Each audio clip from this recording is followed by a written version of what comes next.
قرآن میں فرماتا ہے یا ایھا الانسان ما غرک بربک الکریم،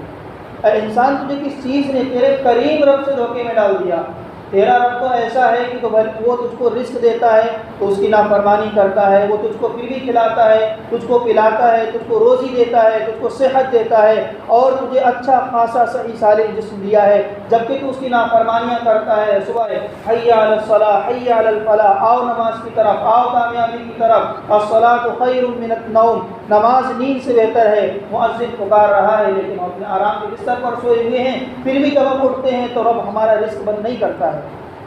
رب ہماری سانسوں کو نہیں چھین لیتا ہے، رب ہماری آنکھوں کی بینائی کو ختم نہیں کر دیتا ہے۔ رب یہ نہیں کہتا ہے کہ میں تم جس کانوں سے تم نے میری صدا کو سنا اور میں نے تمہیں اپنے دربار کے اندر بلایا تم نہیں آئے، لاؤ میں ان کانوں کی قوت سماعت کو چھین لوں، میں اس زبان کی قوت گویائی کو چھین لوں، میں ان آنکھوں کی قوت بصارت کو چھین لوں۔ رب نہیں چھینتا ہے۔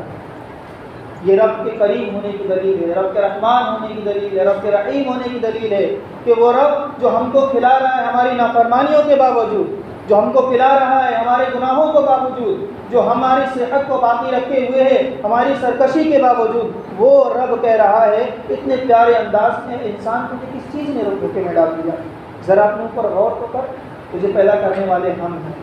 تجھے صحت دینے والے ہم ہیں، تجھے رزق دینے والے ہم ہیں، تجھے اولاد دینے والے ہم ہیں، تجھے جاؤ حشمت دینے والے ہم ہیں، تو کس بات کا غرور ہے؟ اللہ فرماتا ہے کہ اپنی پیدائش کی ذرا غور کرو، کیا تھے وہ؟ ایک خاک سے بنا ہوا جسم، دنیا کے اندر آنے کا جو ذریعہ وہ منی کا ایک ناپاک قطرہ، کہ جسم پر لگ جائے تو انسان ہوئے بغیر چین نہیں لیتا ہے، نمازیں نہیں ہوتی ہیں، وہ ہمارا حقیقی عنصر ہے۔ تو اے انسان تجھے کس چیز نے غفلت میں ڈال دیا ہے؟ یہ دنیا، اگر یہ دنیا نے غفلت میں ڈال دیا ہے تو اللہ فرماتا ہے قل متاع الدنیا قلیل والآخرۃ خیر لمن اتقی، اے پیغمبر فرما دیجیے لوگوں سے کہ دنیا کا منافع بہت کم ہے،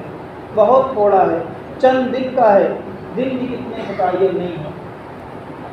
اور والآخرۃ خیر لمن اتقی، اور آخرت کا جو نفع ہے، آخرت کا جو فائدہ ہے، آخرت پر جو انعامات اللہ رب العزت نے رکھے ہیں، فرمایا وہ ہمیشہ باقی رہنے والے ہیں، اور فرمایا کہ جو شخص چاہے، رب کے ہاں کوئی زبردستی نہیں ہے، رب کسی کی عبادت کا محتاج نہیں ہے، رب میرے اور آپ کے سجدے کا محتاج نہیں ہے، رب میری اور آپ کی عبادت کا محتاج نہیں ہے، رب تو کسی چیز کا محتاج نہیں ہے۔ اللہ نے کہا وَمَن شَاءَ اتَّخَذَ إِلَىٰ رَبِّهِ مَآبًا، جو شخص چاہے اپنے رب کے پاس ٹھکانہ بنا لے۔ ہم نے تو راستے بتا دیے ہیں،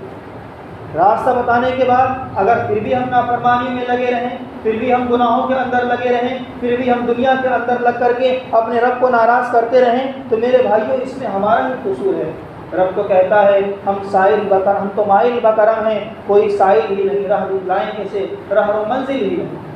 کوئی مانگنے والا ہی نہیں ہے، دے کسے،